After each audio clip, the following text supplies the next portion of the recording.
Le prince Harry bientôt de retour?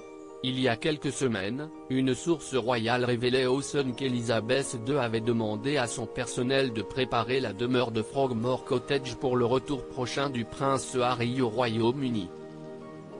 Et si le duc a souhaité renouer avec ses terres natales, ce n'est pas principalement pour renouer avec sa famille, toujours irritée par son départ pour la Californie, mais bien pour échapper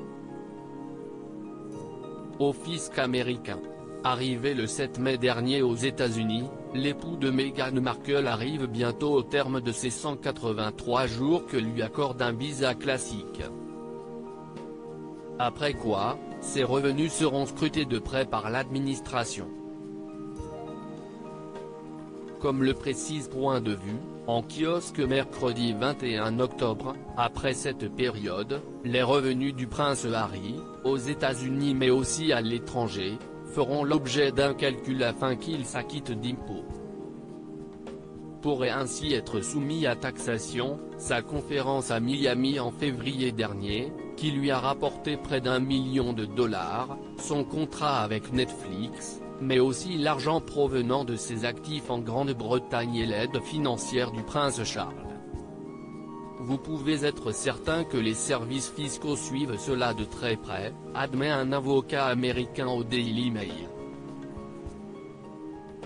Un nouveau Noël sans Harry et Meghan. Si pour le moment le retour du prince Harry n'a pas été confirmé, il se trouve que Meghan Markle et Archie n'ont quant à eux-mêmes pas été mentionnés, ne faisant donc probablement pas partie du voyage. Une triste nouvelle pour Elisabeth II qui n'a pas vu son arrière-petit-fils depuis maintenant 1 an, et qui devra également se passer de lui à Noël. Mais ce retour sera pour elle l'occasion de mettre les choses au clair avec le duc de Sussex, qui la met depuis plusieurs mois dans une situation embarrassante à cause de ses prises de position dans la campagne présidentielle américaine. Ce qui pourrait coûter au prince Harry une carte verte, qu'il pourra demander au bout de 2 ans, mais aussi, un passeport diplomatique, qui l'exempterait de tout impôt.